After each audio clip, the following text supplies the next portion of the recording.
పూజించడం పూజారి వంతు వరమివ్వడం అన్నది దేవత ఇష్టం.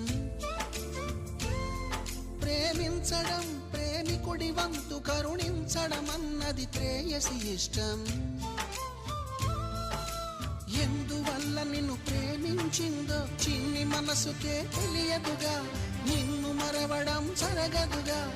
ఎందువల్ల నువ్వు కాదన్నావో ఎదురు ప్రశ్నలే వేయనుగా, ఎదురు చూపులే ఆపనుగా.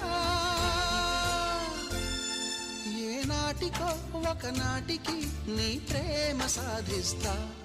నిన్ను చూడాలని ఉన్నా, నిన్ను చూడాలని ఉన్నా,